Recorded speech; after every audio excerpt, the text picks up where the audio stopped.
وسلم أما بعد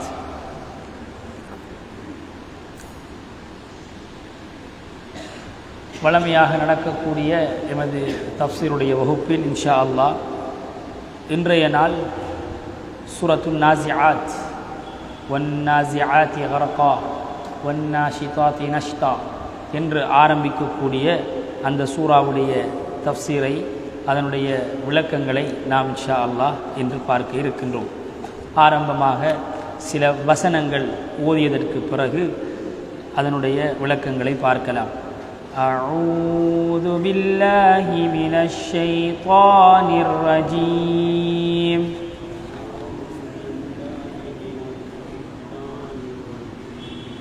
பிஸ்மில்லாஹிர் ரஹ்மானிர் ரஹீம். والنازعات غرقا والناشطات نشطا والسابحات سبحا فالسابقات سبقا فالمدبرات أمرا. அல்ஹம்துலில்லாஹ். இப்பொழுது நாம் ஓதிய சூரத்துல் நாஸிஆத். இதிலே 46 வசனங்கள் இருக்கின்றது. மொத்தமாக 46 வசனங்கள் இருக்கின்றது. இந்த சூறாவை நாம் ஓதியிருப்போம். தராவி தொழுகையில் இமாம் அவர்கள் தொழுவித்திருப்பார்கள். ஆனால் இன்று அதனுடைய விளக்கத்தை படிப்பதற்குரிய சந்தர்ப்பத்தை அல்லாஹ் எனக்கும் உங்களுக்கும் தந்திருக்கிறார். எல்லாரும் ஓதிருக்கோம். வன்னாஸிஆத் எப்போ ஓதி என்னும் சிலாக்களுக்கு தெரியாமல். வன்னாஸிஆத் என்ற சூறா பெரிய சூறா தானே, பின்னுக்கு வார சூறா. நாம் எல்லாருக்கும் சின்ன சூறா தான் ஓதி பழக்கம். இந்த சூறா நாம் எப்போ ஓதி என்னும் தெரியும், ஆனால் ஓதி இருப்போம். இதனுடைய கருத்து என்னென்னு தெரியாமல் இருக்கும், இதனுடைய விளக்கம் என்னென்று தெரியாமல் தெரியும். இப்போ அதனுடைய விளக்கத்தை நாம் படிக்க போகிறோம். இது மக்காவில் இறங்கிய சூறா. இந்த சூறாவில் அல்லாஹ் சுப்ஹானஹு தஆலா 1வது வசனத்திலே இருந்து 5வது வசனம் 5 விதமான சத்தியம் செய்கிறார். சத்தியம் செய்து 6வது வசனத்திலே இருந்து 7வது வசனம் 2 வசனத்தில் 1வது சூர் ஊதப்படும், 2வது சூர் ஊதப்படும், கியாமத்து நாள் வரும். அதற்கு பிறகு அல்லாஹ் சுப்ஹானஹு தஆலா மக்களுடைய நிலைமை எவ்வாறு இருக்கும், அந்த நேரத்தில் கியாமத்துடைய நாளையில் மக்களுடைய நிலைமை எவ்வாறு இருக்கும். அதற்கு பிறகு மூசா அலைஹிஸ்ஸலாம் ஃபிரௌனுடைய சம்பவம், உலகத்தில் ஆகப்பெரிய ஒரு அரசியல்வாதி, கொடுங்கோல் ஆட்சியாளர் ஃபிரௌன், மூசா அலைஹிஸ்ஸலாம் 2 பேர்களுக்கு மத்தியிலே நடந்த சம்பாஷணை, பெரிய வரலாறு. அதை சுருக்கமாக பேசுகிறார். அதற்கு பிறகு மவுத் தாக்கப்பட்டு மனிதர்கள் எல்லாம் எழுப்பாட்டப்பட்டதற்கு பின்னால் மனிதர்கள் மூதேவிகளாக சீதேவிகளாக பிரிந்து செல்வார்கள். ஒரு கூட்டம் சொர்க்கத்துக்கு செல்லும், இன்னொரு கூட்டம் நரகத்துக்கு செல்லும் என்ற இந்த விடயத்தை அல்லாஹ் சுப்ஹானஹு தஆலா இந்த சூறாவுக்குள் கூறுகின்றான். இதுதான் இந்த சூறாவுடைய உள்ளடக்கம். அதிலே முதலாவதாக வந்திருக்கக்கூடிய வசனம் வன்னாஸிஆத். வன்னாஸிஆத்தி கர்கா. வன்னாஸிஆத் என்றால் பிடுங்கக்கூடிய மலக்குமார்கள் மீது சத்தியமாக. யாரு யாரு பிடுங்கக்கூடிய? என்னத்தை பிடுங்குறது? நமக்கு எல்லாரும் கேள்விப்பட்டீங்க, மரத்தை புழுங்குறன்னு கேள்விப்பட்டீங்க. மரத்தை புழுங்குறன்னு கேள்விப்பட்டீங்க. இந்த மலக்குமார்களை என்னத்தை புழுங்குவாங்க?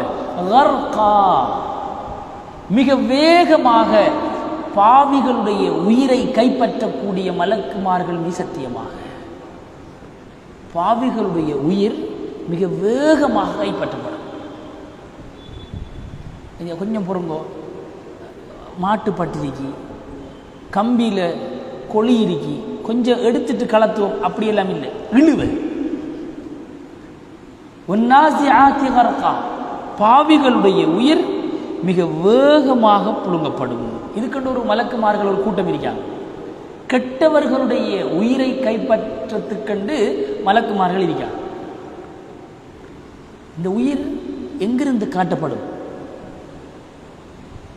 காலுடைய பெருவிரலிருந்து அப்படியே இழுத்து வாயால் கலட்டப்படும். அந்த வாயால் உயிர் பிரியும் பொழுது கண் திறந்து கொண்டிருக்கும். இதனால தான் மௌத்தாகி முடிய அவசரமாக கண்ணை மூடணும். இல்லைன்னு சொன்னால் கண்ணை பொத்தையலாம், அப்படியே இருக்கும். ஆக்கள் வந்து பார்க்குறதுக்கு பயப்பட்டுருவாங்க. அதனால தான் சொல்லுவாங்க, மௌத்தாகிட்டாங்களா டக்குண்டு கைகளை கொஞ்சம் மசாஜ் பண்ணுவாங்க, கண்ணை பொத்துவாங்க, வாயை மூடுவாங்க. ஏன் அப்படியே இருந்துட்டா இருந்துடும். ஏன் கண் திறந்து இருக்கின்றால் தன்னை வாயால் ரூஹு போனத்தை அந்த ஆத்மாக்கள் பார்த்து கொண்டு இருந்துச்சு. இழுக்கப்படும். இங்கிருந்து காலுக்கு அடியிலிருந்து பெருவிரலிருந்து கெட்டவர்களுடைய உயிர் அப்படியே பிடுங்கப்படும், அப்படியே பிடுங்கி எடுக்கப்படும். அடுத்ததாக அல்லாஹ் சொல்கிறான்,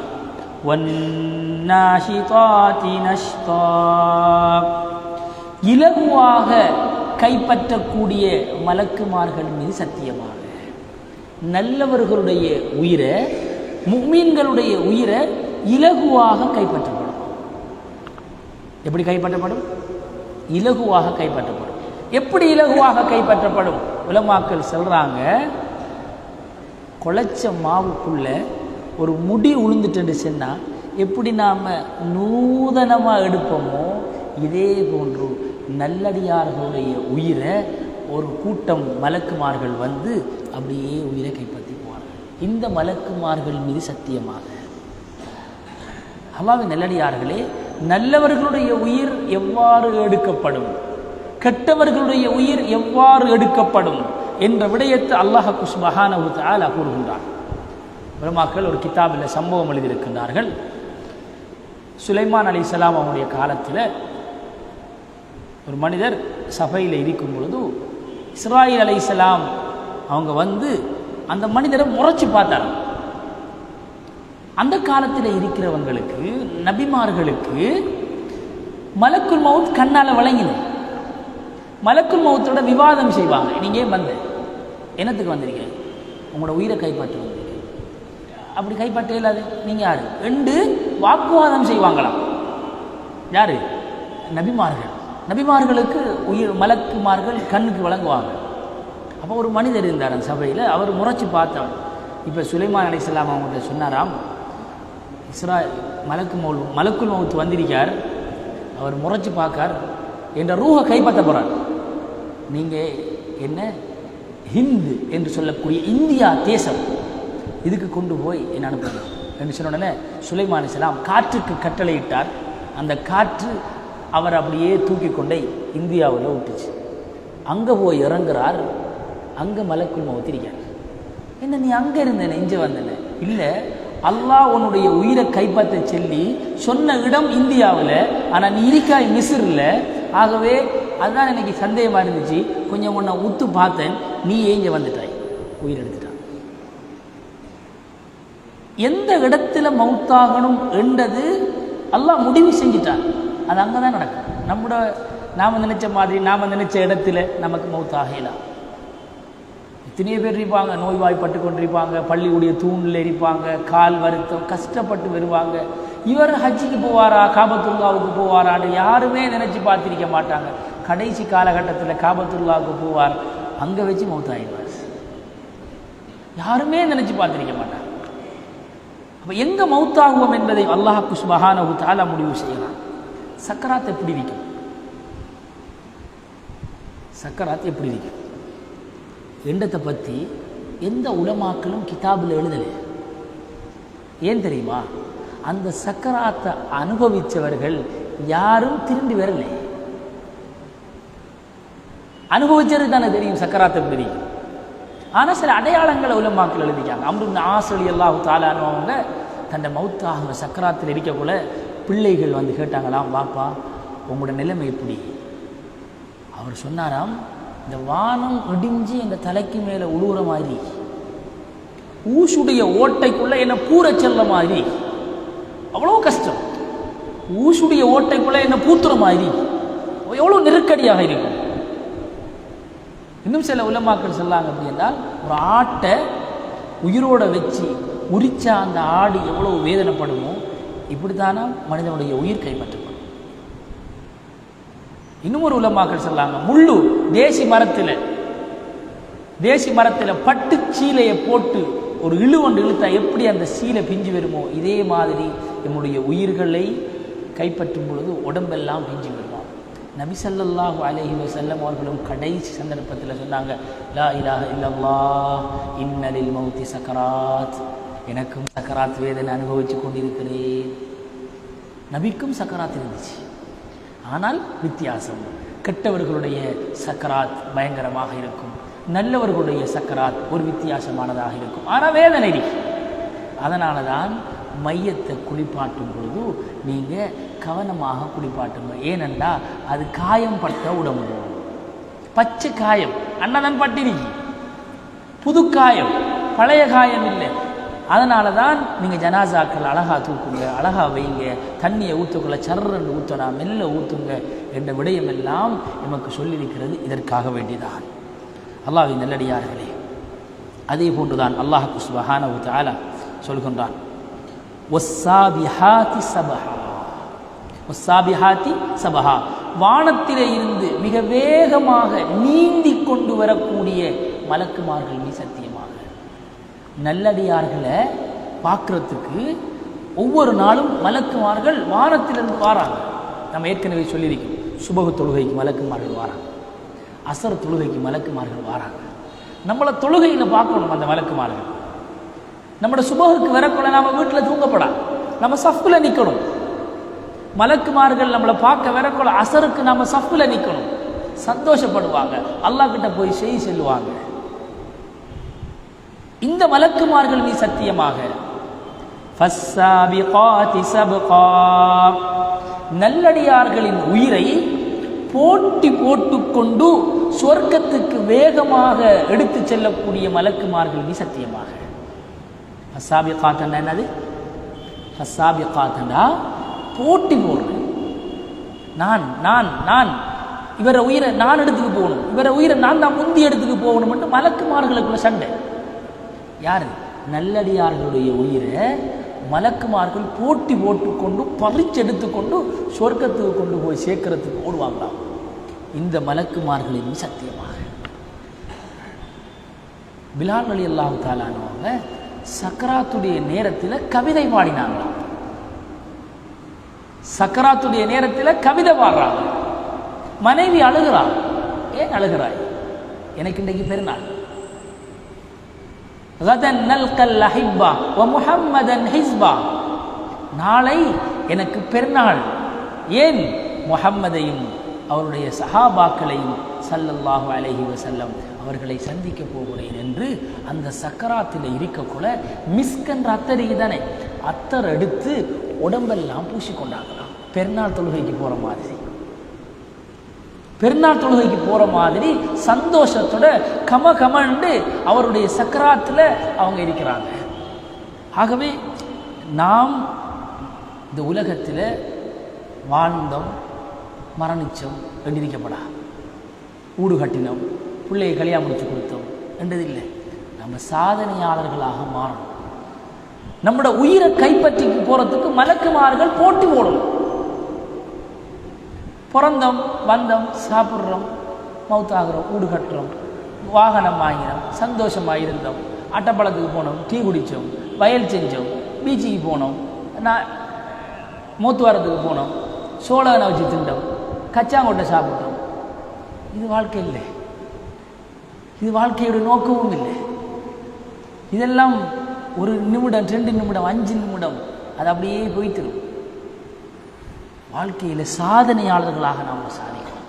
இப்னு ஹல்தூன் என்று சொல்லக்கூடிய பெரிய ஒரு இமாம், முழு உலகத்துடைய வரலாற்றையே மாற்றி எழுதிய ஒரு ஆள், இஸ்லாமிய வரலாறாக எழுதிய ஒரு ஆள். 70 வயசு, நடக்கலாம், ஒரு பொல்ல தான் ஊண்டிக்கு போவார். இப்போ மிஸ்ரை அழிப்பதற்காக வேண்டி ஜங்கிஸ்கானுடைய பேரன், அந்த காலத்து ஆட்சியாளன் தைமூன் என்று சொல்லக்கூடியவன் வந்தான். எல்லாரும் பயந்துட்டாங்க. இந்த இப்னு ஹல்தூன் அவர்கிட்ட போய் அல்லாஹ்வை பற்றி பேசி, நீ எங்கே வந்திருக்க? நான் யார் தெரியுமா? இப்னு ஹல்தூன். நீங்கள் இப்னு ஹல்தூனா? ஓ, ஆப்பிரிக்காவுடைய வரலாறு உங்களுக்கு தெரியுமா? ஓ தெரியும். அதே இடத்துல 70 வயசில் 12 பாகத்தில் ஆப்பிரிக்காவுடைய வரலாறை எழுதினார், எழுதி கொடுத்தானா, அதை வாசித்து கொண்டு போய்த்தானா. ஒரு அறிவாளி, ஒரு திறமையானவன், மதிச்சு நாட்டை அழிக்க வந்தவன் திரும்பி போய்த்தான். உலமாக்கள் சொல்லாங்க, இந்த இப்னு ஹல்தூன் இல்லைன்னா மிஸ்ர் அழிஞ்சு போயிடுங்க. அல்லாஹ்வின் நல்லடியார்களே, நாம் சாதனையாளர்களாக மாறணும். சாத் பின் அபி வக்காஸுடைய கபர் எங்க இருக்கு? சைனாவில் இருக்கு. நாம் இன்னும் சைனாவுக்கு போகவே இல்லை. அந்த காலத்தில் எந்த ஃப்ளைட்டும் இல்லாத காலத்தில் சைனாவில் வந்து தீனுக்காக வேண்டி மௌத்தாயிருக்காங்க. நாம் இன்னும் நாட்டை விட்டே போகல. சைனாவில் கபர் இருக்கு. அபு அய்யூப் அல் அன்சாரியுடைய கபர் துருக்கியில் இருக்கு. அலா அல் ஹபரனுடைய கபருங்க இருக்கு. ஒரு காட்டுக்குள்ள காட்டுவாசிகளுக்கு தாவத் கொடுக்க போய்யாங்க. நாம் நம்மளோட வெள்ளாமை செய்கிற வெள்ளாமக்காரனுக்கு கூட இன்னும் அல்லாஹ் பற்றி பேசல. நம்மளோட வெள்ளாமக்காரனுக்கு கூட எண்ணெய் அடிக்க வாரவர். அல்லாஹ்வின் நல்லடியார்களே, உக்பத் பின் ஆமிர் அவருடைய ஜனாஸா கைரவான் என்ற ஒரு நாட்டில். எல்லாரும் தீனுக்காக வேண்டி சாதனையாளர்களாக மாறினார்கள். தாரிக் பின் ஜியாத் ஸ்பெயின் ஒரு வருடத்துக்குள்ள கைப்பற்றிட்டான். அல்லாஹ்வின் நல்லடியார்களே, நாம் எல்லாரும் சாதனையாளர்களாக மாறோம். இப்போ சிலாக்கள் நினைச்சிக்க முடியாங்க, நாங்கள் பொறுப்படுத்திட்டோம் என்று சொன்னால் பள்ளிக்கு பெயிண்ட் அடித்தாச்சு, மதரசா பொறுப்படுத்த மதரசாவை பெயிண்ட் அடித்தாச்சு, ஸ்கூலை பொறுப்படுத்த ஸ்கூலை வளைச்சி சுற்றி மதில் கட்டியாச்சு, பாத்ரூமை சரியாக்கியாச்சு, லைட் போட்டாச்சு, நாங்கள் நல்லா செய்யலாம். எங்களோட சாதனை சிலாக்கள்கிட்ட கேட்குறேன், நீங்கள் என்ன செஞ்சீங்க? உங்களோட சாதனை என்னன்னு கேட்டால் இதைத்தான் சொல்ல. இதான் அவங்களோட சாதனை. கல்லுக்கும் மண்ணுக்கும் செலவழிக்கிறது, இது சாதனையா? அல்லாஹ்வின் நல்லடியார்களே, நாம் தீனுடைய மறுமலர்ச்சி உள்ள ஒரு சமூகத்தை நாம் உருவாக்கணும். சமூகத்தை உங்களை நம்மளோட வீட்டை, நம்மளோட மனைவி, நம்மளோட பிள்ளைகள், இந்த கவலை இருக்குமெண்டா தூக்கம் பெறாது. இந்த கவலை இருக்குமெண்டா நமக்கு யாருக்குமே தூக்கம் பெறாது. ஹசன் அல் பஸ்ர் ரஹிமஹுல்லாஹ் அவங்க சொன்னாங்களாம், ஒருத்தன் காத்துல பறக்க, என்ன சாதனை? இது சாதனை இல்லையா? தண்ணில நடக்க, இது சாதனை இல்லை. அல்லாவை பற்றி தெரியாதவனுக்கு அல்லாவை விளங்கப்படுத்தி சப்புல கூட்டிக்கு வந்து நிப்பாட்டுறது, இதுதான் சாதனை. இதை செய்ய. அப்ப சந்திரல மண்டத்துக்கு போறது சாதனை இல்லை. தொழாதவனை பள்ளிக்குள்ள கூட்டிக்கு வாரது, இதுதான் சாதனை. நாம சொல்லுவோமே, எந்த பலவீனம், எனக்கு தான் நான் கிளாஸ் நடத்துறேன், என்னால எத்தனை பேர் பள்ளிக்குள்ள வந்தீங்க? என்ற குடும்பம், என்ற குடும்பத்தில் என்னால் எத்தனை பேர் பள்ளிக்குள்ள வந்திருக்காங்க? அல்லாஹ்வின் நல்லடியார்களை நாம் சிந்திக்கணும். ஆகவே நாம் ஒவ்வொருவர்களும் சாதனையாளர்களாக மாற வேண்டும். அடுத்ததாக அல்லாஹ் சத்தியம் பண்ணுகிறான், ஃபல் முதப்பிராத்தி அம்ரா, உலக விடயங்களை திட்டமிடக்கூடிய மலக்குமார்கள். எல்லா மலக்குமார்களும் பொறுப்பில்லை, 4 மலக்குமார்கள் இருக்காங்க. அந்த 4 மலக்குமார்களுடைய கையில் உலகத்துடைய திட்டமிடக்கூடிய பொறுப்பு அல்லாஹ் கொடுத்திருக்காங்க. ஜிப்ரீல் அலைஹிஸ்ஸலாம் முதலாவது யாரு? ஜிப்ரீல் அலைஹிஸ்ஸலாம். அவர் குர்ஆனை இறக்குறது, வாரது போகிறது, லைலத்துல் கத்ருடைய இரவில் இறங்குறது, ஒரு மனிதனுடைய ரிஸ்கை முடிவு செய்கிறது ஜிப்ரீல் அலைஹிஸ்ஸலாம். மீகாயில் அலைஹிஸ்ஸலாம் மலைகளுக்கு, எமது விவசாயத்துக்கு பொறுப்பான மலக்கு மீகாயில் அலைஹிஸ்ஸலாம். இஸ்ராஃபீல் அலைஹிஸ்ஸலாம் சூர் ஊதுவதற்கு தன்னுடைய குழலை வாயில வச்சு கொண்டு காத்து கொண்டிருக்கிறார் இஸ்ராஃபீல் அலைஹிஸ்ஸலாம். அடுத்ததாக இஸ்ராயில் அலைஹிஸ்ஸலாம் மனிதனுடைய உயிரை கைப்பற்றக்கூடிய இந்த 4 மலக்குகள் மீது சத்தியமாக என்று சத்தியம் அல்லாஹ் 5 விதமான சத்தியம் செய்துவிட்டு சொல்கிறான். யௌம தர்ஜுஃபுர் ராஜிஃபா, யௌம தர்ஜுஃபுர் ராஜிஃபா, முதலாவது சூர் ஊதப்படும், முதலாவது சூர் ஊதப்படும். அந்த ராஜிஃபான்னா நடுங்கும், சூர் ஊதின உடனே நடுங்கும், மலைகள் எல்லாம் அப்படியே தூள் தூளாக பறக்கும். ஒரு குட்டி கியாமத்து நாள் நடந்திருக்கு. கேரளாவில் வயல்நாடு என்றது நம்ம தஃப்சீரில் படித்தோமா இல்லையா? இதுக்கு முந்தி உள்ள பாடங்கள் நாம் படித்தோமா இல்லையா? மலை தூள் தூளாக பறக்கும், மலைகள் ஓடும். எப்படி ஓடுற மாதிரி? நம்மளோட வாகனம் ஓடுற மாதிரி மலைகள் ஓடும். கேரளாவில் ஓடிச்சா இல்லையா? மலை, மண், தண்ணி எல்லாம் சேர்ந்து வீட்டோட ஓடும். அல்லாஹ்வின் நல்லடியார்களே, கியாமத்துடைய நாள் இப்படிதானே. இது ஒரு ஊரில், ஒரு நாட்டில், ஒரு சின்ன கிராமம். இந்த உலகத்தில் இருக்கக்கூடிய அனைத்து மலைகளும் அப்படியே ஓடும். நாம் எல்லாரும் புதினம் பார்க்க போகிறோம் சீக்கிரியான்ட்டு. ஆதம்பா மலை, பாவாதா மலை எல்லாம் பார்க்க. இந்த மலையெல்லாம் ஓடும், ஓடி தூள் தூளாக சிதறும். இப்போ யௌம தர்ஜுஃபுர் ராஜிஃபா, முதலாவது சூர் ஊதியவுடன் மலைகள் எல்லாம் சிதறி தூள் தூளாக பஞ்சாக பறந்து அப்படியே உலகம் அழியும். இப்போ அல்லாஹ் சொல்லான் தத்பஉஹர் ராஜிஃபா. அடுத்தது இரண்டாவது சூர் ஊதப்படும். முதலாவது சூருக்கும் இரண்டாவது சூருக்கும் இடையில எவ்வளவு காலம்? நாம் ஏற்கனவே படிச்சிருக்கோம், 40 வருஷம். எவ்வளோ? 40 ஆண்டு. அதற்கு பிறகு இரண்டாவது சூர் ஊதப்படும். இப்போ எல்லா மக்களும் எழுப்பாட்டப்படுவார்கள். முதலாவது சூர் ஊதினுடனே எல்லாரும் அழிந்து விடுவார்கள். இரண்டாவது சூர் ஊதப்படும், எல்லா மக்களும் உயிர்ப்பித்து எழுவார்கள். இப்போ மறுமை நாள் வந்துடும். மறுமை நாளுடைய மைதானம் எப்படி இருக்கும்? மக்களுடைய நிலைமை குலூபு யௌமஇதின் வாஜிஃபா. சில மக்களுடைய உள்ளம் நடுநடுங்கிக் கொண்டிருக்கும், பயந்து கொண்டிருக்கும். குலூபு யௌமஇதின் வாஜிஃபா. அதே போன்று வஅப்சாருஹா ஹாஷிஆ. அவர்களுடைய பார்வைகள் எல்லாம் அவமானத்தினால் கீழ் நோக்கி இருக்கும். அவருடைய பார்வைகள் எல்லாம் அப்படியே கேவலத்தினால் கீழ் நோக்கி இருக்கும். தொழல்ல, ஜகாத்து கொடுக்கல, அல்லாஹ்வுடைய கடமைகளை நிறைவேற்றல. இப்போ மறுமை நாள கேவலம். ஒருவன் கள்ளனை களவெடுத்துட்டாங்க, கட்டி போட்டிக்காங்க. அவன் நிமிந்து பார்த்துக்கிறிப்பானா, கீழே பார்த்துக்கிறிப்பானா? ஒரு கேவலம் நடந்துட்டு ஒரு ஆள் ஏசிட்டான், தலை குனிஞ்சிக்கு போகும். உலகத்தில் தலை குனிறது சப்ஜெக்டே இல்லை, ஒரு விஷயமே இல்லை. ஆனால் மறுமையில் தலை குனிஞ்சா நிமிரையேலா. மறுமையில் தலை குனிஞ்சா நிமிரையேலா. அல்லாஹ் சொல்லான் அப்சாருஹா ஹாஷிஆ. சில மக்கள் அப்படியே தலை குனிஞ்சிக்கு நிற்பாங்க கேவலத்தால். இவங்க யார் தெரியுமா? யக்கூலூன், உலகத்தில் வாழக்குள்ள இன்னா லமர்தூதூன ஃபில் ஹாஃபிரா. அவர்கள் சொல்லிக் கொண்டிருந்தார்கள், நாங்கள் மௌத்தானதற்கு பிறகு மீண்டும் எழுப்பாட்டப்படுவோமா என்று மறுமை நாளை பொய்ப்பித்துக் கொண்டிருந்தவர்கள். அவர்கள் இன்னும் கேட்டார்கள், ஐதா குன்னா இலாமன் நஹிரா, எங்களுடைய இந்த எலும்புகள் எல்லாம் இத்து போனதற்கு பிறகு மீண்டும் நாங்கள் உயிர் கொடுத்து எழுப்பாட்டப்படுவோமா என்று கேட்டவர்கள் இப்பொழுது எழுப்பாட்டப்பட்டு இப்பொழுது கேவலப்படுவார்கள். அல்லாஹ் சொல்கிறான், காலு தில்க இதன் கர்ரத்துன் ஹாசிரா. அந்த மக்கள் சொல்வார்களாம், இப்படி நாங்கள் எழுப்பாட்டப்பட்டால் எங்களுக்கு நஷ்டமாகிவிடுமே, அது எங்களுக்குரிய கை சேதமாகிவிடுமே. ஃபஇன்னமா ஹிய ஸஜரத்துன் வாஹிதா. இந்த மறுமை நாள் என்பது ஒரு சத்தம், ஒரு சத்தம், ஒரு பம் வெடிச்ச அப்படி ஒரு சத்தம், அவ்வளவு பேரும் க்ளோஸ். இதே மாதிரி மறுமை நாள் என்பது உலகத்துக்கு கேட்கக்கூடிய ஒரு சத்தம். ஃபைதாஹும் பிஸ்ஸாஹிரா.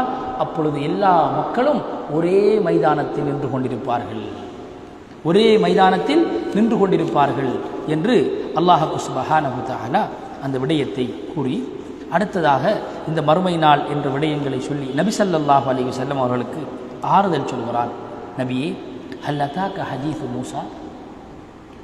மூசா அலைஹிஸ்ஸலாம் அவர்களுடைய செய்தி உங்களுக்கு தெரியுமா? நீங்கள் கஷ்டப்படுறீங்க, இந்த மக்கள் இந்த தலைக்கு மேலே அழிஞ்ச குடலை எடுத்து வந்து போகிறாங்க, ஊரை விட்டு விரசுறாங்க, நாட்டை விட்டு விரசிட்டாங்க. இதெல்லாம் நினச்சி நீங்கள் கவலைப்படுறீங்க. இந்த மூசா அலைஹிஸ்ஸலாம் அவர்களுடைய செய்தி என்னென்னு தெரியுமா என்று நபி அவர்களுக்கு அல்லாஹ் ஆறுதல் வார்த்தை சொல்கிறான். இது நாதா ரப்பஹு. இந்த மூசா அலைஹிஸ்ஸலாம் அவர்களை அல்லாஹ் அழைத்தான். பில்வாதில் முகத்தஸி துவா. துவா என்று சொல்லக்கூடிய ஒரு பள்ளத்தாக்கிலே அல்லாஹ்வுக்கு சுப்ஹானஹு தஆலா மூசா அலைஹிஸ்ஸலாம் அவர்கள் அழைத்தார். இது நீளமான சம்பவம். மூசா அலைஹிஸ்ஸலாம் ஃபிரௌனுடைய மாளிகையிலே வாழ்கின்றார்கள். அங்கே ஒருத்தனுக்கு தெரியாமல் அடித்தாங்க. அவர் ஒரு அடி அடித்தார், படாத இடத்துல பட்டு அவர் மௌத்தா போய்த்தார். இப்போ மக்கள் அனைவர்களும் யார் கொலகாரன் என்று தேடிக்கிறாங்க. கடைசியாக மூசா அலைஹிஸ்ஸலாம் தான் கொலகாரன் என்ற விஷயம் தெரிஞ்சிட்டு இப்போ இவர் இரவோடு இரவாக ஊரை விட்டு ஓடிட்டார். ஓடி போய் மதியனில் போய் சேர்றார்.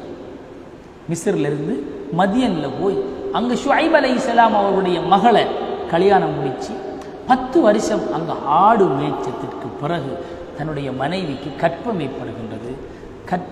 கற்பத்துடன் இருக்கக்கூடிய அந்த மனைவியை அழைத்து கொண்டு மீண்டும் மிஸ்ருக்கு வருகின்றார்கள். வரக்கூடிய வழியில் கம்மண்ட இருட்டு. இப்போ வெளிச்சம் தேவை, போகிறதுக்கு வெளிச்சம் தேவை. இப்போ பாலை வனத்தால் வந்து கொண்டிருக்கும் போது தூரத்தில் ஒரு வெளிச்சம் ஒன்று கண்டார் மூசா அலைஹிஸ்ஸலாம். நெருப்பு 10. நெருப்பு 3 வகை. இந்த உலகத்தில் முழு உலகம், மறுமை நாள், ஆகிரத், இந்த உலகத்தில் நெருப்பு 3 வகை உலமாக்கள் பிரிக்காங்க. முதலாவது நெருப்பு என்னென்னா, அந்த நெருப்புக்கு வெளிச்சம் இருக்கும், சூடு இருக்கும். அது நம்மளோட இப்போ வீட்டில் இருக்கக்கூடிய நெருப்பு. நம்மளோட உலகத்துடைய நெருப்பு வெளிச்சமாகவும் இருக்கும், சூடாகவும் இருக்கும். இரண்டாவது ஒரு நெருப்பு இருக்கிறது, சூடாக இருக்கும், வெளிச்சம் இருக்காது. அது நரகத்துடைய நெருப்பு. நரகத்துடைய நெருப்பு சூடாக இருக்கும், ஆனால் வெளிச்சமாக இருக்காது, இருட்டாக தான் இருக்கும். அவ்வளவு சூடு கூடினா இருட்டாயிடும். மூன்றாவது நெருப்பு வெளிச்சமாக இருக்கும், சூடாக இருக்காது. இதுதான் மூசா அலைஹிஸ்ஸலாம் அவர்கள் தூர் சீனா மலையடிவாரத்தில் கண்ட நெருப்பு. இப்போ நான் இந்த நெருப்படத்துக்கு வாரேன் என்று தன்னுடைய மனைவியை நிப்பாட்டிட்டு இவங்க போகிறாங்க. இப்பொழுது அல்லாஹ் சுப்ஹானஹு தஆலா ஃபஹ்லஅன அலை, உங்களுடைய செருப்பை கலத்துங்க. பள்ளிவாசலுக்குள்ளே வரக்கொல, கண்ணியமான இடத்துக்கு வரக்கொல ஒழுக்கமாக தான் வரணும். அல்லாஹ் சொல்லலாம் செருப்பை கலத்துங்க. இப்போ போகிறார். அங்கே வச்சு தான் தௌராத் வேதம் கொடுக்கப்படுகின்றது. இதைத்தான் அல்லாஹ் சொல்கிறான், இது நாதா ரப்பஹு பில்வாதில் முகத்தஸி துவா. துவா என்று சொல்லக்கூடிய இடம். இப்போ இது ஒரு வரலாற்று சான்றிதழ் படைத்த ஒரு இடமாக இருக்கின்றது. அல்லாஹ் அங்கே வச்சு மூசா அலைஹிஸ்ஸலாம் அவங்களுக்கு என்ன சொல்லலாம், நீங்கள் போங்கோ, உங்களோட மனைவியுடைய பிரசவத்தை பாருங்கோ, நீங்கள் போங்கோ, வீடு கட்டுங்கோ, இதாக சொல்லாது. அல்லாஹ் அந்த மூசா அலைஹிஸ்ஸலாம் அவர்களை தேர்ந்தெடுத்து முதலாவது சொன்ன வார்த்தை, இத்ஹப் இலா ஃபிரௌன். ஃபிரௌன் கிட்ட போ, இன்னஹு தகா, இவன் என்னை மறந்து வாழ்ந்து கொண்டிருக்கான். ஃபிரௌன் என்னை மறந்து வாழ்ந்து கொண்டிருக்கிறான், அவன்கிட்ட போங்க. முதலாவது கட்டளை, என்னை பற்றி மக்களுக்கு சொல்லுங்க. நாம் அல்லாஹ்வை பற்றி மக்கள்கிட்ட சொல்லுவோம்.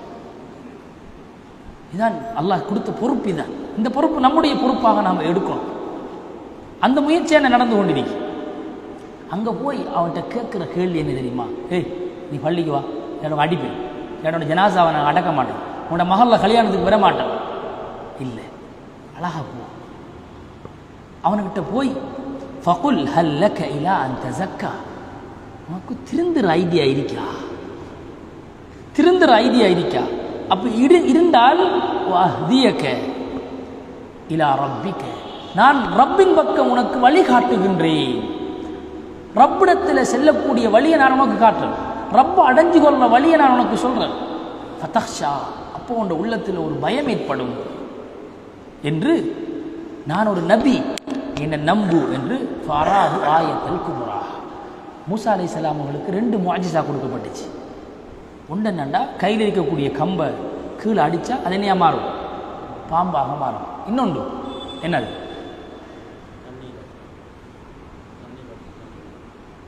அது கம்பு. கம்பை அடித்தா பாம்பாக மாறும், தண்ணி நிலமாக மாறும். ஒன்று கையில் இருக்கக்கூடிய கம்பு அற்புதம். இன்னும் ஒன்று இருக்கு,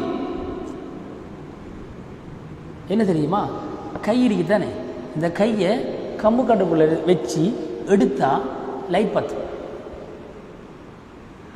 திருப்பி உள்ளுக்கு எடுத்தா வெளிச்சம் வைத்து. இது அல்லாஹ் மூசா அலைஹிஸ்ஸலாம் அவர்களுக்கு கொடுத்த 2வது அற்புதம். இந்த 2 அற்புதத்தையும் ஃபிரௌனுக்கிட்ட காட்டினார். உன்னால் ஏழுமா? ஏழாதானே? அப்போ நான் நபி, அல்லாஹ்வுடைய நபி என்று. ஃபஅராஹு ஆயத்தல் குப்ரா, இவன் ஃபகذب வஅஸா, பொய்ப்பித்தான், மாறு செய்தான். நல்ல விஷயங்களை யாராவது சொன்னால் ஏற்றுக்கொள்ள மாட்டாங்க சிலாக்கள். இது ஃபிரௌனோட தன்மை. பொய்ப்பிக்கிறதும் மாறு செய்கிறதும். சும்மா அதுபர எஸ்ஆ புறமுதுகு காட்டி போகிறது. இவருக்கு தேவையில்லாத வேலை இது, இவர் செல்ல வேண்டிய வேலை இல்லை என்று அவாய்ட் பண்ணுற பூமியிலே குழப்பம் செய்தான். இது கெட்டவர்களுடைய பண்பு. பொய்ப்பிக்கிறது, மாறு செய்கிறது, ஒரு விடயத்தை ஏற்றுக்கொள்ளாமல் அவாய்ட் பண்ணுறது, அதே போன்று சமூகத்தில் குழப்பத்தை ஏற்படுத்துவது. இப்பொழுது ஃபஹஷர மக்களை ஒன்று திரட்டி ஃபனாதா அவன் அழைத்தான், அன ரப்புக்குமுல் அலா, நான் தான் உயர்ந்த ரப்பு என்று இவன் மக்களை கூட்டி சொன்னான். இதில் ஒரு சம்பவம் எழுதுவாங்க. இபிலிஸ் ஃபிரௌன்கிட்ட போய் இரவுல கதவை தட்டினான். அப்போ ஃபிரௌன் கேட்டானா, யாரு? ஏன் கதவை மூடித்தானே?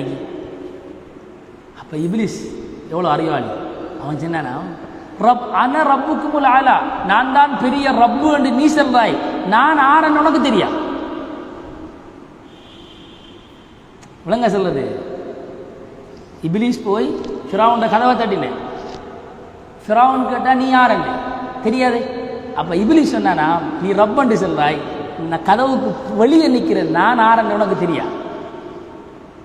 இப்போ கதவை திறந்து விடு. இஜிலிஸ் லஈம், சபிக்கப்பட்டதே உன் அறப்படைச்ச கதையால் உட்காரு என்று ஃபிரௌன் சொன்னாரா. நீ சபிக்கப்பட்டதே உன்னை தேவையில்லாத வேலையால் என்று ரெண்டு பேரும் என்ன செஞ்சாங்களாம், ஒரு சம்பாஷணை போனதாக ஒரு கிதாபில் எழுதியிருக்காங்க.